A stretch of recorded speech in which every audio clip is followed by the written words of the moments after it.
In this episode, we go through some amazing questions asked by you, our dear viewers. Questions such as, what's the most heroic thing you've ever done? What's the single insight that will change your life? How to make a successful podcast? What if cavemen had Google? Advice to an actor playing a psychopath? How to screw up your life? And why most people fail in life? And much more. We talk about Thai boxing a little bit as well. And this is my announcer voice. I don't normally talk like this, but I do now because I'm doing the introduction. Enjoy and stay tuned. In the red corner. What's the most heroic thing you've ever done? It's one of our top listeners asked this question. To you Heroic specifically. things Yeah. that I have done. The most heroic thing.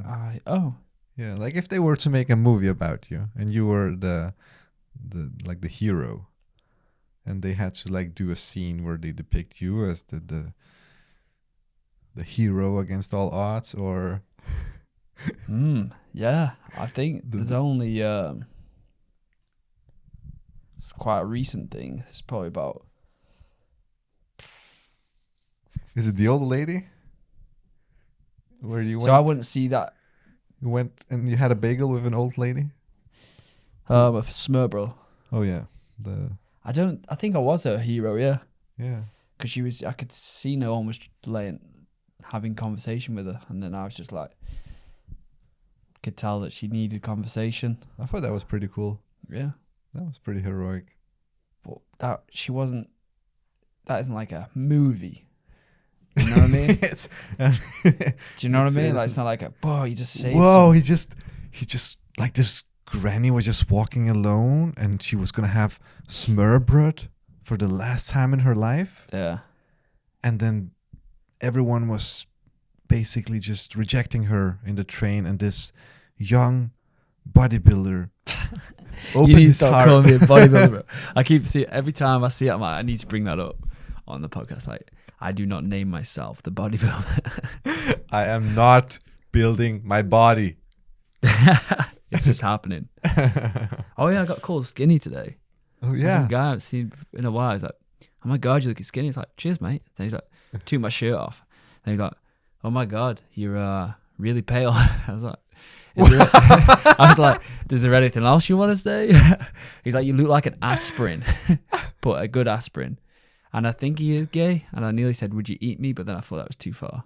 Oh shit. But then I spoke to my mate and who trains him, and he says that's just the way it is. So I remember, like in the old days, when guys were picking up girls, they used something called nagging. So it's basically saying is something negative about the girl to bring her self-esteem down, Okay. so that she's more Okay. like On that level. Yeah. So she becomes lower level, and they can But like does this guy realize I'm male? evening out the odds. Yeah. So maybe he found that you were so much more attractive than he was. So he thought like, oh shit, I need to bring this guy's self-esteem down to rock bottom. Maybe. Because when I first got there, I was fully clothed. And then he will say, hey, you look so good. And then you'll go like, oh shit, tell me more. But he only tells you more if you flirt with him. Yeah. Well, like when I arrived, I had my bag on, I had my jumper on, everything. It was a really warm day. And by the end of it, I was in my leggings. I was Yeah. even wearing shorts over my leggings. Yeah. I just took them off because I was just like, if this guy keeps giving me insults, I'm just going to get more and more naked. So yeah, maybe that tactic does work. It did work, didn't You know what I mean? I was getting more and more naked. It's like, no, look at my body. I look fine. it? Yeah. I'm not that pale. Yeah. So, but heroic. I think one time when I was coming home from the gym in the middle of Copenhagen, I remember telling you about that guy on the bike. I was on the bike. Oh, when I saved the duck, that was definitely heroic. I felt that was the most hero I'd ever been. And I think it was like the same week, the duck and the man. So if you feed ducks too much, they get a bit rapey. Like they stop thinking, all that side of the brain that's used for. Since you've told New me that, food. I can't look at ducks the same way. Like I used to think that they were so innocent and pure. Like they're just like these cute Savages, mate. creatures. I remember them like floating around the bathtub as a kid, and like, oh, little duck. Horny little fucks. Now you've changed everything. Overfed, mate. They were rapey. I'm literally seeing a duck in the distance getting chased by another duck. Fair play. And to get there, it's literally the male duck has stretched the female duck out like flat, and she's trying to quack, and he's got his head this way. Let's say the microphone's the duck's head. So his head was like, boom, going like this on her head. Her head's bald. Got no feathers because he's been doing it that much. She's red raw. Shit. And as soon as I see that, I jump off my bike, and I just like, and I throw my bike at them. I wasn't thinking, it was just like a reaction. I just pick and throw my bike at the ducks. And then the guy duck, like, boom, he was gone. He's full of testosterone and calories. He's just gone, and he just wore this other duck, and the duck was like, yeah, the female duck was just staying nearby, and I was like getting all like, if he comes back, I'm gonna kick it or something. Yeah. So that was pretty hero moment. So then you brought the female duck home to your place. yeah. And now she lives in your balcony. Yeah, we have duck hybrid humans, bro. That's the way it would go if it was a movie. I think we should change the duck for another animal, like an alien species, bro. That's it. That'd be a cool movie. Cool movie. Cyberworm. I save an alien who's pretty sexy, getting raped by another alien, like Avatar. Those aliens are pretty sexy, mate. Yeah, alien, animal, potato, carrot. Yeah. Exactly. Right. Next question. Do you want to hear a question for you? Okay. One that I picked. Go ahead. Go ahead. So, podcast. Here we go.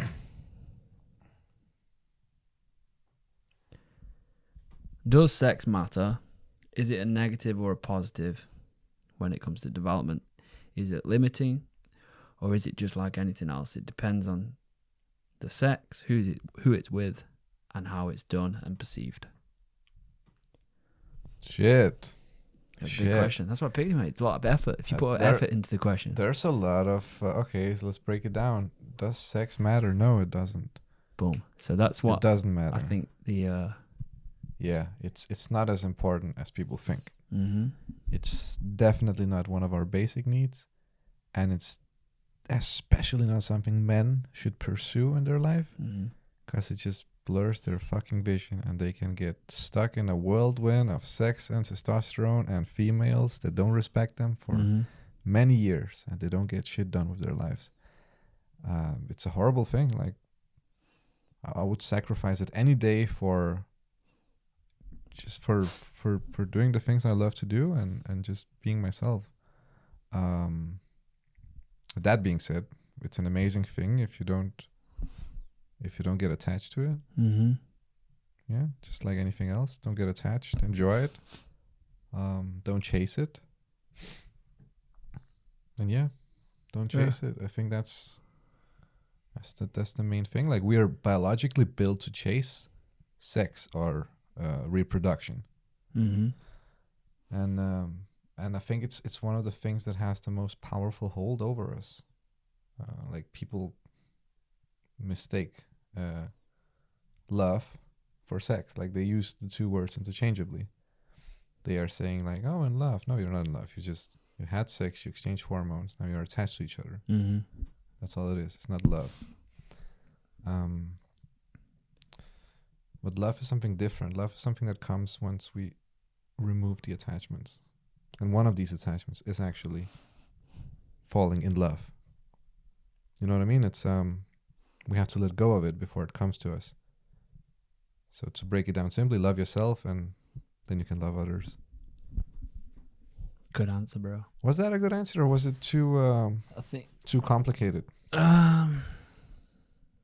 I think it was a good answer. Yeah. Okay. Honestly, better than I could. You were the man for that question. Yeah, guys ask me this a lot for some reason. I think there's just a lot of shit on social media, isn't there, regarding sex? Every time you it's like memes now, it's just like Pornhub or sex and whatever. It's like, okay, well done. We're not 15 anymore. Yeah. The thing is, I've heard someone say this, but we don't crave sex or orgasm. We crave feeling something. Like, people, like especially people who are living very unconsciously, they crave feeling something. Mm-hmm. feeling alive, basically. And that little fucking second of orgasmic release is the only time they are ever alive. And they will be willing to go through a career they don't like, to earn a lot of money, to go through, barbed wire, just to have that one glimpse. It's crazy, isn't it? It's crazy, yeah. It's completely fucked up. And I feel like there's a lot of women's relationship that I've come across recently to sex is really negative. It like seems to be like the pinnacle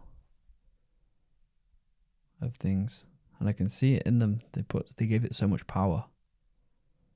And yeah, sex is good, but sex is best when it's not, surely, because if I'm a girl, right, I could just go out there, spread my legs, boom, penis. Surely they're gonna get like much better time if they just like, I don't know, try and like restrain themselves more. Basically, I'm saying there's a lot of sluts in the world nowadays. Yeah. I mean, yeah, or just people who are females and males. A lot of sluts both ways. looking for happiness in the wrong places. Yeah, I think I used to, mate. I used to think that sex was like, God, but when I first started talking to you, how many times did I say primal? Yeah. I used to think that we haven't changed since caveman times. Yeah. Oh. But it is primal, and it is the absolute like it's probably on par with food. Like our desire for sex. It's so powerful. It's incredible how strong of a grip it has on us. And about letting go of that, like, so if it is on par with food, and I do think this, actually think so, you can have like a shitty kebab with a Coca-Cola, whatever, cheap, nasty, blah blah blah, or you can have a sit down meal, good quality food, sourced, well raised, or vegan. Do you know what I mean? And I think it's the same with that when it comes to like sex and relationships. Like, you should start to look for something that isn't like cake, that isn't like simple carbohydrates. There are many ways you can have sex, right? Just like there are many ways you can eat. You can have sex out of like just to get some anger out. You can have sex just to get a quick fix. Just like food, right? Just like food, yeah. You can get like, you can have sex to do something good. Yeah. For another person, like, or yourself, like, or create a connection between people. Like, I guess that could be compared to eating healthy. You're doing something good. Also, like the build up, the preparation. You know what I mean? Like, yeah. Like, how long are you willing to prepare the food? Yeah. Right? Take your time with it. Are you using your hands? Are you eating with a fork? Yeah. You know what I mean? Yeah. All those chopsticks. Yeah. They all have a different effect on the actual flavor and taste. True. And the experience of food. I think you could probably do a study and find that people who eat junk food are quick ejaculators. Probably, mate. It's probably the same as when they used to do a test on children with marshmallows. Yeah. Which can actually test part of the brain that shows how well they're going to do later in life. Because they're basically more patient. They've realised, okay, so I can wait. I can eat this marshmallow now. The adults left the room. But they've said they can do me a deal later and give me 5 marshmallows for the price of 1 if I don't touch it. Most kids will take it, and then the kids that actually leave it for the 5 marshmallows, it's an indicator that later in life they're going to be more successful. Patience, yeah. It's less primal behavior because, for example, if you want to catch a monkey, you put a large item of food in a box or a glass so they can see it. The hole needs to be smaller than the food. So when they put the hand in, they can't pull the hand out. And a monkey won't let go. Especially especially if it's something like candy. Something that's like once in a life, like gonna get. They won't let go, and then you just go up to them and you pick the monkey up. It's so primal. It's like, okay, no, I really want this food. Wow. Maybe if you were a lion or a tiger, then it would run away. But as a human, you can just go up to a monkey and pick it up. Yeah. But he's got his arms stuck. He's not stuck. He could let go of the food, but he doesn't want to. Yeah. Yeah, that's how Similar I behavior. think isn't the it? human works the same way. Like Mm. once we get attached to something, like I think binge watching a series on Netflix is a metaphor for that monkey holding the chocolate and refusing to let go, even though it's wasting its fucking life. That's why I don't understand why people don't have this. I really, if I'm sitting there for a long period of time, I like movies because I like, okay, I know when it's going to start, I know it's going to finish. I can plan it into. Yeah. But when it comes to series, I only started watching Game of Thrones again when they told me, oh, the last season is out. So I was like, okay, so there's an ending to this shit now. You can end it. Yeah, like, Yeah. so now I'll restart. I watched probably like the first 2 seasons, then I just stopped because I'm like, the director's just going to have me sitting here with my fingers up my ass doing nothing for the rest of my life if he wants to. Yeah. Cliffhanger. Yeah. You know what I mean? And then the same director can go out and make another series. And then you will be curious to know what that's about. But I never was until Game of Bones. came about. Well, that is true, actually, isn't it? That's what they do. But if I get a sense artistically that somebody's just trying to create for consumption, I've got something inbuilt in me, and maybe I'm a bit of a weirdo, but I can sense it. I can sniff it out. I stop to think about the context. I start to think about, why is he trying to make me just waste my life? Yeah. It's not adding anything to me. True. Yeah. That's why I really struggle to read fiction. Oh yeah. So the book I borrowed you, it's like, It's moved. Semi-autobiographical. yeah, I would Yeah. say it's more of a depiction of the world Yeah, than which is fiction. kind of bit different, yeah. But Yeah. I am struggling more. Yeah. I noticed it yesterday, but maybe it was just because when I picked it up, I've only picked it up twice, Okay. and because it's the introduction, I don't think I'm a much of an introduction guy. Yeah, skip that. I'll skip that. Okay, Yeah, skip get this. into Yeah. the juiciness. Yeah, of course. Get to the story. Cool. Alright. That was a cool little question. Sparked some Sex. convo. Yeah, Sex sells, bro. it does. It both like on a primal level, but also when it comes to spirituality. I remember I once realized that like this thing, like falling in love, Mm-hmm. it's the worst thing there is. It's really the worst thing there is for your own happiness. Yeah. And people say like, oh, but it's the best, and you have to feel something, and yeah, it goes up and down, and you will feel amazing. Then you have a heartbreak. Like That's so. It doesn't that's have just to be- chasing them it's emotions chasing something, isn't it? Yeah. And you're always one step behind. Yeah. and almost creating like those emotions. That's drama. That's basically you just gaslighting each other. Yeah. It removes focus from your life. You're like Yeah. you're not thinking like like when these guys are like falling in love, all they're talking about is basically girls. Mm-hmm. Right. And then once they break up, all they're talking about is that girl, So you're removing the space which could otherwise have been used for talking about ideas, business plans, Right there, mate. or even just like hang out with your friends and being present. So yeah, don't have sex. If you do, use protection. We should have our own EMF. Is that something you have to recommend people we should have it to use protection? in the UK. I think we say that quite a lot. But it's a joke, isn't it? Semi. Like, is it If it's a semi, then it's not a joke. Go see a doctor. Okay. I have a good question. Okay. Well, at least I thought this was a really cool question because What about EMF condoms? electric magnetic field protection condoms. Yeah. Wow. Yeah. Well, if it's With our faces on. like Going, are you sure this Yeah. isn't affecting your spirituality? so for something to be resistant against these frequencies, it has to be made of some sort of metal.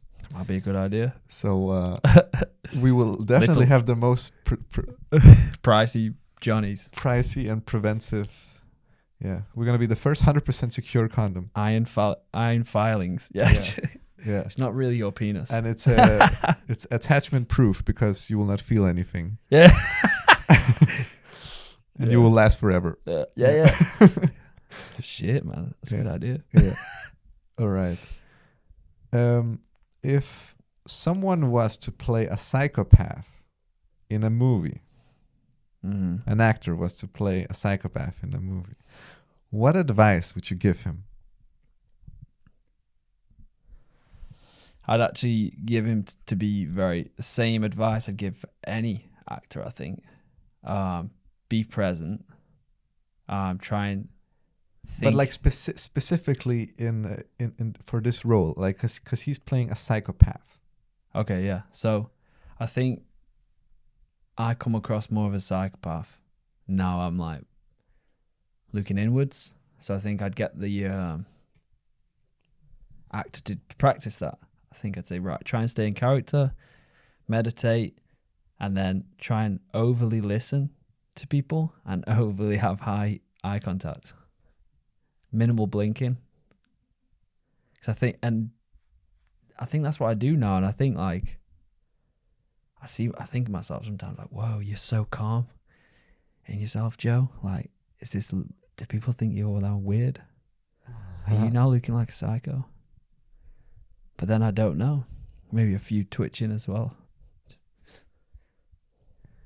What do you think? I think they're like psychopaths are not that good at holding eye contact. I think like they are like it's like. So am I giving psychopaths too much credit?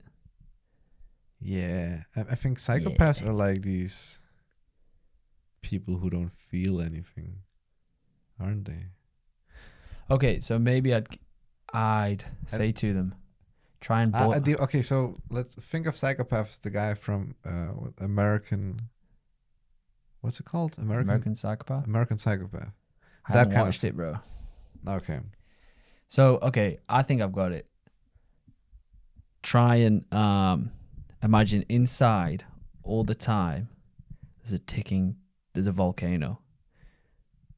So all the time you're really tense in everything you do. And I think that's a psychopath more. But at the same time, you come off as very likable. I do. No, a psychopath does. Do they though? Yeah, they do. Yeah, because they are the ones. I think I can sniff psychopaths out, mate.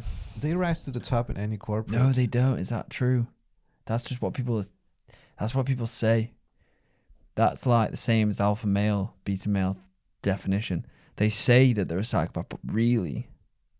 Okay, maybe there's no such thing then. I don't know. No, because if you look at what psychopath traits are, they don't have any empathy, this and that, the other. But that's also a trait. If you're very, it's also a trait of just like a normal person. Yeah, if you're really if you really want to help people, yeah, you'll actually come across as emotionless. Yeah, but it's not emotional. It's just because you sympathize with them on that high of a level. You know what is good for that person because you've been to the bottom. True. I think I was like 25 before I realized what compassion was. Like I thought I knew it was like I thought that I knew what like empathy and compassion was, but it was just about myself. Like that's all it was, or kind of feeling bad because I imagined myself in someone else's place. But that's not what compassion is. Compassion is so much higher than that. It's this recognition of oneness we all share. So you could argue then if you don't have that oneness, then you're a psychopath. Like if you go by the logic that psychopaths are non-empathic. Yeah, I think they're easy to snap as well. Yeah. So I think if we made the guy, so he'd have some scenes where something small would just trigger him, and then because I think what we have the opinion of in a movie of a psychopath isn't the same as what an actual psychopath is like. True. It's more they're not as clean cut, they're not as clever. They're actually. The problem is they think they're very clever. Yeah, true. Do you know what I mean? There's a True. difference. And yes, okay, some low frequency people can be, and very naive and insecure people can be manipulated for them. And that's why they target the weak, is because actually they're not strong themselves. Oh, so you're thinking like cult leaders, No, I don't even think, not all. It depends on the cult leader. or just like, okay, so people just exploiting other people. Mm-hmm. They are basically psychopaths. Yeah. Mm-hmm. Yeah, I agree with that. Yeah. My question. Yeah, go ahead.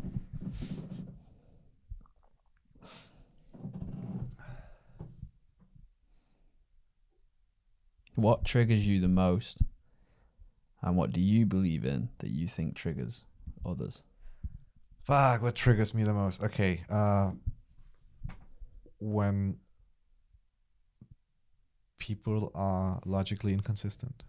Yeah. That triggers me so fucking much. Like if I'm talking to someone and they say one thing, they go like, yeah, I love bananas, and then 3 sentences later they go like, oh, apples are the best, and then I say like, oh yeah, what about bananas? Oh, I never said that. And I'm like, what? Should I start writing things down that people say? What's going on? Yeah, bro. That's weird shit. And yeah, and then they go like, oh, I've never said that, or oh, but yeah, that's not what I meant. Oh, what? You said it word for word. You said you like bananas. Yeah. Yeah, but I don't love bananas. And you're highly sensitive to that as well. Yeah, because for me, every word It's the counts. value of, yeah. And if you don't have something to say, you shouldn't speak. Mm. I can't see how it would be otherwise. So that triggers me. And what was the other? What do you believe in that triggers others? Okay. The same thing, but the opposite way around. Maybe, you know. Probably. I mean? Yeah. When I'm consistent in what I say, Mm-hmm. people have sometimes called me out for being too rigid, Mm-hmm. or black and white, or too I love black and white, mate. too boxed in or Mm. something. Like they would say that, yeah, that I have a very narrow vision of the world and I think that I know it all. That's the real bit. That's what triggers me. Is when I'm saying something, when someone's asked for my opinion, Yeah. and then you say your opinion, and then you're probably somewhere near right. If let's say you had an aim and you had to blow up a tanker, you nearly shot it up. Yeah. You're pretty close. But then people get pissed off because of their own insecurities that they didn't think of that. Or because you've done it so many times, it makes them have a conversation with themselves. And it's just like, wooza, relax. It wasn't aimed to hurt Yeah. your feelings. Yeah. It hurt your feelings, but that's because you need to do some looking in. Yeah. It wasn't the intention. Yeah. Yeah. But then I can also say the other thing, like when people are consistent, what they say, when I can see that people around me are consistent in their words and actions, Mm-hmm. in their words and their beliefs, I have a lot of respect for that. And yeah, I really gravitate towards these people. Mm-hmm. I'm very inspired by that. I think it's one of the most amazing things you can do as a human being is just say that you're going to do this thing and then you're actually going to do it. I'm going to quit smoking tomorrow, and then you actually know this person's actually going to do it. Meeting you and you saying that it has value to you, and because it doesn't really have value to the rest of the world, then inspires yourself to be more true to yourself, because you're like, okay, it works for me and it's kind of working for my relationship with Saru, which sounds really calculating, but it's not, you know what I mean? Yeah, Because it's good. Yeah, of course. Just because it sounds calculative, it's good. Or maybe we're just two psychopaths that have come together. Who knows?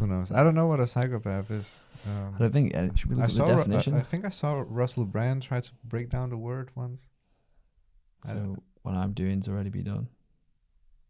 But can't remember what it was. But yeah, I guess the empathy is like the main thing, isn't it? Antisocial behavior, impaired empathy and remorse, and bold.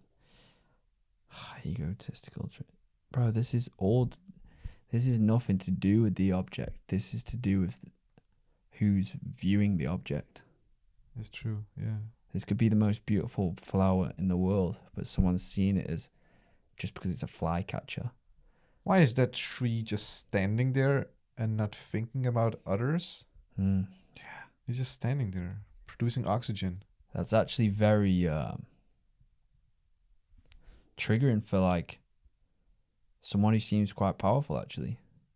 Someone who's not forceful but powerful. Yeah, I think some people could maybe say that. Obviously not, because I'm very empathic. I don't know what it's called. Empathetic as well. But if you meet me on the wrong day and I'm very calm with myself, Yeah. I could come across as this, especially if I start to notice inconsistencies in you. Yeah. Then I start to be this more, because I realize what I say has no power with you. So, Yeah. you know what I mean? We should get a psychopath on the podcast. Yeah, but how do Someone who's been officially declared as a psychopath by a doctor. I know schizophrenic. Okay, that could be interesting too, because I don't believe that exists either. I think Paranoid schizophrenic. Do you reckon? Imagine I think that all people are gonna hate me for this, but I think that all mental illnesses are just unresolved labels. Yeah. That you in a specific time, specific mindset, and then someone's met you at that time, crossed that path at that time and mindset, and then labeled you. Exactly. And branded you like, yeah. And you can't get rid of that. That's fucked up, mate. Yeah. And people are reinforcing them. They're giving you pills. They're calling you this or that. Oh, you're a manic depressive. And then every time you feel bad, people are saying, oh, it's because you're manic depressive. Dude, I feel bad as well. Yeah. Like everyone feels bad. Like your favorite guru feels bad as well. Bro, and I used to look, because I've always thought like, I'm weird compared to everybody else. But I just think I flow through all these states so fast and I don't get stuck in one state. Because I can sense, there's something in me that can sense things, like stillness is bad. Whereas others find like comfort in sitting on their ass doing nothing. And I think it comes from living and growing up in the countryside of England and not having much stimulus when I had a developing brain. I had to go out there and go for a walk. I had to go and knock on for my next door neighbour. I had to go, my next door neighbour wasn't in, walk the dog, pretend the dog was one of the orcs from Lord of the Rings, and I had you know what I mean? Yeah, yeah. I had to go to the cows and watch the birds and create the stimulus in my own head. Yeah. I didn't have candy thrown at me. My mum always used to say, we used to play with a stick and a wheel, go play Kirby. We had nothing when you got everything. You know what I mean? Yeah. Whereas now it's like games, sugar, sweets, other friends. I think time alone is very beneficial. Yeah, just having time for yourself. Yeah, I think you're right. But then, I mean, most people who we know today grew up before the internet, right? Mm-hmm. So by that logic, they should all feel like you do. And yeah, true. But then we didn't grow up before like TV and games. Like games were still around, and also certain people I know with my friends, like when I used to go around the house, they used to be like, "Whoa, is this a party because I'm here?" It's like, no, this was there every day, and I'd just be like, "Whoa, this is crazy." Like they'd live in an estate surrounded by other kids. The kids ruled. yeah, Whereas think about, okay, so we are a social animal, but I think if you look at the genetics, we weren't like a large scale social animal. We had like small groups. There probably would have been a kid, but then that kid would have had a role at a certain age, so he'd have to grow up fast. Whereas now we grow up really slow, and the kids are just ruling. I think kids are growing up slower now. Mm-hmm. Yeah, They're more the center of the world and the attention, because they're given the label as the kid. It's the same as like the youngest child as well. They're normally considered to be a child for longer. True. You know what I mean? Yeah. Because it's perception. Because they've got nothing. If another baby comes along, it's like, oh, okay. Yeah. So he's kind of primal, and that's bad from the parents because I think you're also destroying that kid as well. You think you're giving them love, attention, isn't that? But that isn't. That's like saying a plant just needs to be watered and sunlight. No, Yeah. it's like to make a tree strong, it needs to be out there in the wind. Yeah. Yeah. But yeah. Maybe, or maybe I'm not a parent. I don't know what I'm doing. Parents are getting children for their own benefit. Yeah. They're pleasing themselves. They're not doing it for an altruistic reason. They're doing it to entertain themselves. That's really, when you say that, because that's something that's never come into my mind about having kids. Yeah. But it has come into my mind that I think that's what others do. It's almost like, oh, the doll Yeah. or their accessory. Yeah. Well, how is it different from getting a puppy? Mm. It's your puppy. What if that puppy one day says, "Fuck you! I want to go back to the wolves in the forest and be myself." You're gonna say, "No, you're a dog. You're a dog. Here's your leash. Here's your treats. Stay a dog. It's nice for you." And then you pat it on the head and you wait till its anger is over. No wonder suicide rate's going up. Isn't it? Yeah. You know what I mean? Is If you Is suicide rates going up? I'm pretty sure. Yeah, 100%. Okay. Interesting. Right. Don't worry. I'm not suicidal, Mum. So, I am in... Do you believe there is higher and lower frequencies, person to person? Or do you find that situations can affect people's frequencies? Oh, that's a good question. That's a really good question. We've got some intellectual Yeah. listeners, bro. Yeah. So, I believe that you can basically just divide the world in two groups: people who've had a moment of clarity about what this existence truly is, and people who haven't had it yet. And the ones who have had it, well, it's basically just a matter of how many moments they're able to fill in during the day with moments of clarity. Be it through meditation, having good conversations, doing their hobbies, I don't know, whatever. Just being overall mindful. And some people can go all the way doing it. Some people can only go maybe 15 minutes. Or just have like small, sporadic moments during the day or during the week where they have this moment of clarity. And for these people, surrounding themselves by high frequencies, high frequency people, high frequency, say that there is no high frequency people, but there's high frequency ideas and thoughts. Mm-hmm. And you as a person can choose to carry as many of these as you want. You can at any time choose whether you want to be negative or positive. So if you choose to be positive, well, then you're a high frequency. And then people coming into your presence, they will be affected by that frequency. And if they've had that moment of clarity before in their life, they will recognize your positivity for more than just, haha, Joe is so happy all the time. They will think, oh shit, I've been in my head my whole day. Then they snap out of it. So these people, I would say they are very affected by high frequencies and low frequencies too. Because the other thing goes around for low frequency thoughts. Where if you meet someone and they're like just talking shit and just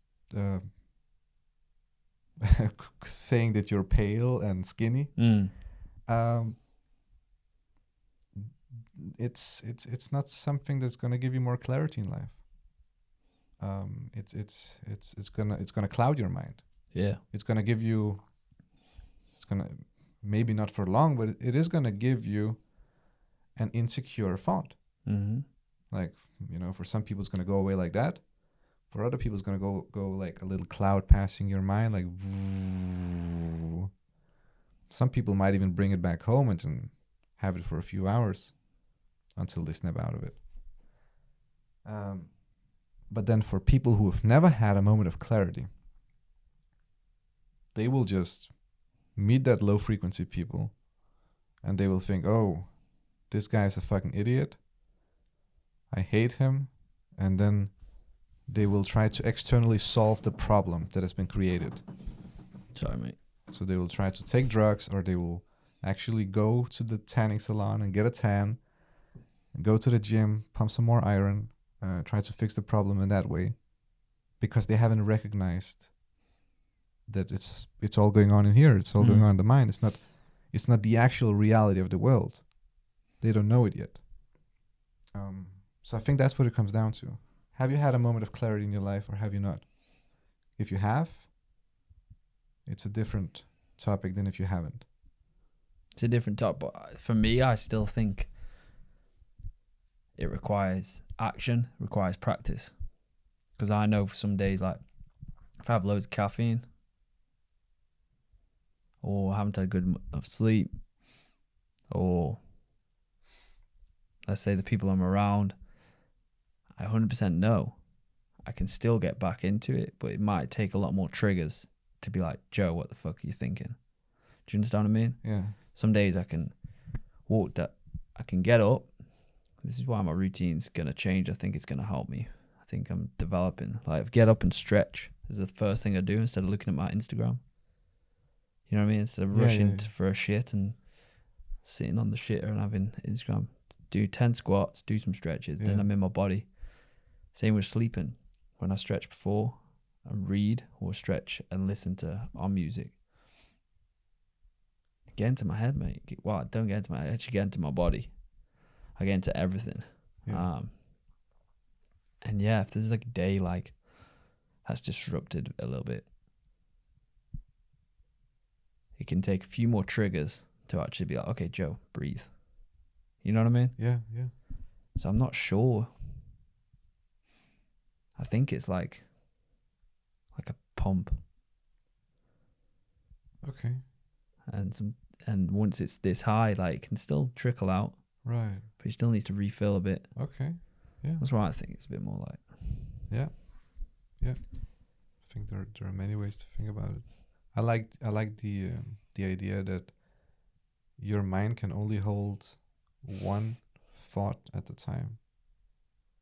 Like, try to think of two things at a time. It's possible. It's literally impossible. You can only think of one thing at any given moment. And if you think of something positive, then you're always positive. Isn't that basic? Yeah, it's true, but people have this wrong superficial of what's positive. Like, yeah, but that's what I'm saying. There's people who haven't had a moment of clarity in life yet, so they don't even know. Because positive and this happy, thing, like this hard thing we words. call a brain, is in our control. They don't know it yet. So how are they even to be in a position where they can say, today I will be positive and grateful the whole day? They don't even have that ability. People are like, you are not your thoughts. Yeah, when you say that to people, some people are like, whoa, you're crazy. Yeah, but then say, but you're not even your thinker. Yeah, and that's another level. Yeah, like, and then they go like, oh, but yeah, so that's just a part of the brain. Or they're just like, oh yeah, that's deep, man. And then they just try and swiftly move on. Yeah, because they know it's true. That's like, I believe that there's something inside of us that knows it. Yeah. Yeah, there's something that recognizes truth as a universal thing for what it is. It seeks it out. It might not even seek it out. It might actually be worried about it. Maybe it's the ego fighting back. Maybe it is the thoughts. That's like, oh shit, don't let them. We wanted to control the thoughts of it. And then the thinker has control. I think I was a thinker. Now I've realized you keep one or two rules. Like my rules list used to be fucking massive. Now it's like, okay, clarity and action. Boom. Yeah. Any situation, and you'll find you'll just deal with it better. Clarity and action. Yeah. Maybe even action's too negative a word. It should just be movement. Yeah. You know what I mean? Not even action. Just like, as long as it's movement and clarity. Yeah. That's pretty simple. I think I have like 10 commandments for myself. Yeah. We should write a book.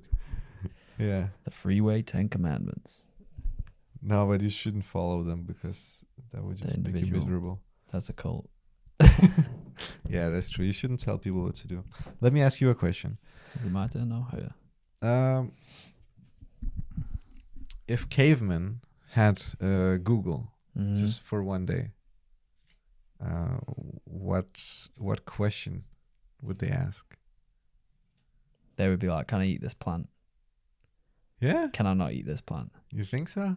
Is this poisonous? Is this not poisonous? Okay. How to make a fishing rod?" So you think that their farts were more primitive than ours? Like they wouldn't be able to make a more, or do you think that they're They just start off like how to make a fit. They start off, "Can I eat this plant?" Boom. Yes, I can eat this plant. Then they're like, how to attract multiple fish, how to catch one. Then they get into so many calories that then they just start thinking other things because they're relaxed. It's the Okay. same as like when you have a good healthy meal. I've watched these survival programs. They have a big healthy meal. The next thing they start to speak about is more things like sex. So it's got levels. Mm-hmm. Then once you've done the sex, that's probably the next thing. They'll probably watch porn. Yeah. They'd be like, I think that's how the Maslow's pyramid was made. Do you know it? No. Yeah, it's this crazy indoctrination, but well, according to society, it's how the human mind is supposed to work. Okay, yeah. But at the basic level, we have it's called the pyramid of needs. Yeah, so I can't remember it. It was like shelter. You can try to look it up, but it's at the very bottom is like shelter, Oh. food, air, water, and sex actually. And then in the next one we have security, family, I guess. And then in the third one we have like social status, recognition, basically just ego, yeah. In the last one you have something called self-realization, which is understood as going your own way and climbing the Mount Everest, or going and running a marathon, or doing something quotation marks out of the ordinary. Is this That's how they present it to us in school, at least. Is it in the shape of a pyramid as well, like Yeah. smaller at top? Yeah, exactly. And then there's not like the white space, the box around the pyramid. There isn't like another label there. So In small writing, there should actually Just be in be the corner, like enlightenment yeah, like the white space on the page. around the triangle should also have a name. Yeah, yeah. How do we get there? How do you break the pyramid? Yeah. Maybe because I've been watching this SAS, Who Dares Wins, and they're doing cold water therapy. Yes, okay, the guys are screaming at them, "You're going to go in that water. You're going to stay there." And the only people who are going to survive that are people accepting it. And that's acceptance. That's pretty high level. Them being in the cold, breathing deep. They're also fasting. They're on a low calorie. They're also sleep deprived. Yeah. Their brain's got to be doing some pretty enlightening things. Yeah. And self-realization level. And they had like a cat amongst the pigeons. So basically from the beginning of this show, they have like, I don't know, 20 contestants. One of the guys was actually an SAS guy, Special Forces guy. And he was so good with the people. And he was good at doing the tasks, but not shining too much. Which takes a lot of, like, he's still jumping in the cold water. He's still doing the hard shit, walking for miles. Yes, he's getting a bit of extra snacks from the staff when he has a meeting with them, just like a chocolate bar. So a few more calories. So maybe that helps a little bit. But then at the end, like halfway through, they reveal that he's a staff. He goes in the back, he changes, he gets into all this black outfit, gets his hair done, whatever, then comes back out. And he's looking at these people he's just friends with. Boom. And I was thinking, wow, why is he nervous? He's just being friends with them. And now he's on stage, not stage, he's in the shitty Scottish Highland in the rain. But he's on this platform and he's looking at them, he's like, yeah. And he just sees them as like shells, as, okay, you're decent human. I trust you in my life. You're not. Even though before he was amongst these people, talk about the family, talk about the friends. Just being superficial with them, yeah. But it's crazy, isn't it? Yeah. It's enlightenment in a way. I mean, yeah. I mean, if you're able to meet people at their level, it it must imply that you come from a higher level, right? But then again, there are so many. There are so many. Like, I think I've mentioned a lot. Like David R. Harkin says, there's 20 levels. Acceptance is only like if from 1 to 1,000, it's only level 400. It's like just absolute, a few past the middle way. Absolute objectivity. Nobel Prize winners, like the greatest scientific achievements ever are only in level 400. Yeah. Yeah. So I mean, think about that. So then we have people walking around on this earth who are like looking at Nobel Prize winners and people like Einstein as just common folks. But then Einstein, basic people. He talks to the masses more. Do you know what I mean? I think you get to a certain level, it's too high that you can't talk to the masses. It's a skill in of itself. Do you understand what I mean? Like Einstein, people are like, oh, Einstein. Yeah. Yeah, yeah. Do you think you get to a level where communication almost becomes like what you're trying to say is so abstract, so out there that people can't actually perceive it at all? So then it's just go read a lot more Einstein and then come speak to me. Yeah. It's much more like effortless than I used to think. Like, for example, the phrase, if you do this, you will attract everything you want in life. Right? Now, I could be referring to you as an ego and referring to all the materialistic things you want from life. Yeah. But I could also be referring to you. Yeah, or the I, whatever you called it the other day. Not even that, but the consciousness behind you. Your consciousness. You can get everything you want from life. And what do you want? You just want to be here, right? You just want to be present and experience this. So, like... You hypnotizing me again? No, but the thing is, when you say things from your heart or from a pure place, then everyone will get it in their own way. It's like magic, isn't it? Yeah, it's crazy when I first met you how much of a shell I used to have up in it. It's crazy, man. What? I'm quite an open person, but I used to have so much of a shell. If you said to me, I'd probably look at you and just be like, come at me, bro, what are you trying to say? Whereas now I get it. Yeah. Every time. It's really good when you open me up a little bit more. Yeah. It's nice, man. Yeah. People need to get that done. Right then. So, is it my turn for you now? Yeah, go ahead. Do you think, let's see. Do you think the path? No, okay. What are the pillars of health? What are the pillars of health? I think I've said on an early episode there are 9. Yeah. I can't remember them all, but I was pretty surprised myself to find that food and water, nutrition is only one of them. On its own, yeah. Yeah, and the moment I found that out, I really gave up a lot of the tension I had around nutrition. Because I was like going into veganism at that point. I was very worried about my diet. And I was like, oh shit, if I don't get this special B12, because then there are like different vitamins, then there's like 2 different sources of B12. And I was like, oh, this one has a higher absorption rate than this one. And what if I don't get this one absorbed in my body? Then I will die within 6 months. And then I realized, wait, but nutrition is still one pillar out of 9. If I focus on my sleep, my purpose in life, the people around me, what is it else? Like even the air you breathe is important. Spending time in nature, being part of a community, all those things.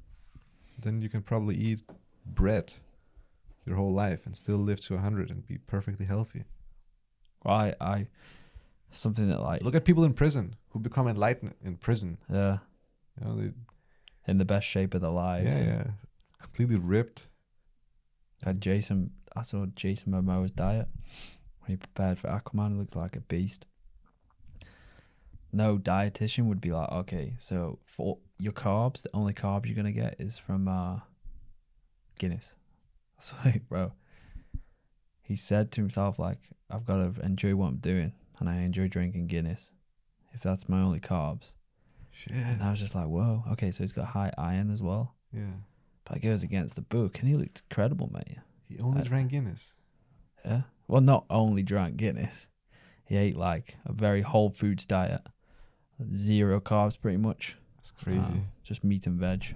Crazy. Meat, a lot of tuna. He seems like a nice guy.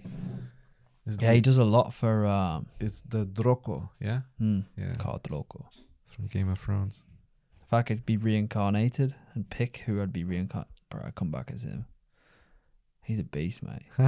He's a beast. He throws tomahawks. He's got a beard. He's got like a steady misses. He's got everything going for him. But then that's where you go. But then he's like still... Steady misses. Yeah. That's what you need. Just a steady one. Just one that's doing their own thing. But still, you know what I mean? Yeah. Talk about Joe's perfect wife again. One time every week. What I need. Your hour is up, Joe. Oh shit. What else do we got? How do you make a successful podcast? I think anything. Starting helps. Starting definitely helps, yeah. Starting helps. Also, like anything, consistency. Also, like anything, remaining humble. Yeah. Also, like anything, development of yourself. So, reflection, changes, letting go of any I don't know, pre-negative thoughts or any attachment to anything. Because if you, I'm such a funny guy, then you really hold on to that, and you're just trying to be the funny guy all the time on the podcast. Like your podcast is going to be hitting one level. You know what I mean? Yeah. And people get bored if you remain the same, because people are out there developing as well. Yeah. So you've got to develop and change, and then realize, like anything, there is no destination. It's just about the journey of doing it. Enjoy what you're doing. Make sure what you're doing is good for you and good for others. And then that's, I think, is where success is going to come in anything. We should write all that you just said on the wall. Yeah, just what with our fingernails? Yeah. Scratching out the days. Day 34, still no sponsors. When are they going to let us out of here? No, we're good. I think you're absolutely right. Really, this is just the worst horror movie ever. It's the Jigsaw 3. This whole thing about like you chasing your dream and being consistent is just something the successful people say to keep us stuck forever. Yeah, exactly. It doesn't work. No, I was thinking more like, you know, the movie Jigsaw. Yeah. Do you know the song, The Greatest Song in the World by Tenacious D? Yeah. It's kind of like that. There's some being, we're trapped in this room and we can't leave unless we want to be chopped up into a million pieces until we make the most successful podcast. Yeah. Well, and what is that? What that song is referring to? The grind of becoming successful? Or did we just make the it greatest more song in the world, Tenacious D, is basically saying, because they couldn't remember it, that was a tribute to the greatest song. That song is called "This is a Tribute to the Greatest Song in the World." Yeah. And it's saying like they met the devil. The devil was like, "I'm gonna kill you, or we'll make the best song in the world." And they just they just did it. They didn't remember it. They were in that moment. They had no fear. Do you think that's what actually happened? They went into the studio and they actually recorded the greatest song in the world? I think they were just jamming one day and they didn't hit the record. If that's the case, then this is the greatest podcast in the world. That's just tribute, mate. We did bro, think about it. Okay. We did that Freestyle Friday and we didn't press record properly and we had real fun. Yeah. True. and it was all fuzzy. And So that was the best podcast in the world. we'd do it all over again. It brings me to another question. Mm-hmm. Since we're talking about success, a listener asks, what's the easiest way or the best way that I can screw up my life?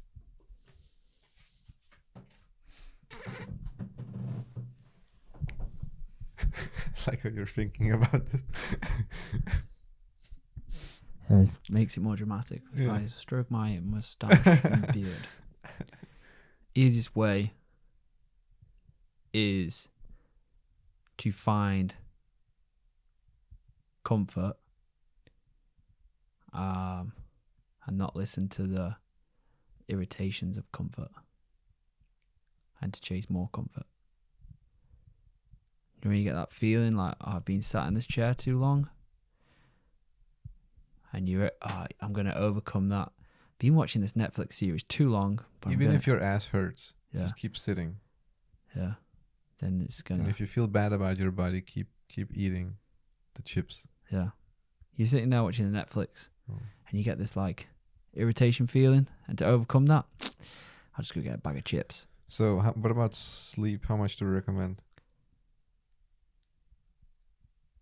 I recommend 7 to 8 hours sleep. I don't think you should oversleep. I think that's bad. No, but like if you want to screw up your life. If you want to screw up your life, I think you should. Okay, so if you want to screw up your life, go to sleep whenever you feel really tired. The same as like drinking water. Go to sleep whenever you feel fucked, and just go to sleep on the sofa. Okay. And don't even have a ritual. Don't have it, and don't set your alarm. And then when you wake up, just keep turning over. Just get more comfy. Yeah. Go. Okay, just on going. okay. Just turn over and get into another position. It's the same as like if you're drunk. Yeah. It's like some people have a. This is me. If I get drunk and I can't dance, then I'll stop drinking. I'll be like, okay, so my brainstem isn't connecting correctly. Oh wait, this move is a little off. Yeah. I'm heading home, guys. Yeah. See you later. It's easy as that. Then the next day you don't get a headache. I always make sure I drink and eat before bed. Boom. Then I don't feel shit in the morning. Like after you've been drinking. Yeah. Yeah. Also, It's so easy, isn't it? Just drink like a liter of water Yeah. before going to bed, and there's no hangover. And make sure you eat something. Yeah. Then the next day, wake up. Don't just like ravel in self pity and be like, okay, this headache hurts so much. Yeah. Get up, do some star jumps, drink some water, Yeah. get the blood flowing, eat something. Yeah. And I think if you can't get over a hangover and you're above the age of 20, Yeah. then you need to start looking at yourself True. because you're probably drinking too much. I think. And I've also noticed so I don't drink often, and the last time I drank was like On the podcast. 4. Oh yeah, but okay, and then the time after that, okay, so it was to a stage where I actually thought, okay, now it's risky. I could be having a hangover, but I realized because I hadn't been drinking much and I'd been living healthily, Yeah.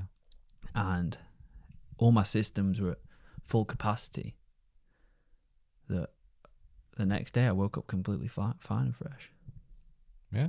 And I still did the things, but I think that also affects it. If you're run down, working hard, not sleeping properly, not training, not eating properly, then you go and smash some alcohol and smash it, then you're going to feel even more terrible. Yeah. Just a follow-up question for this one. Why do most people fail in life?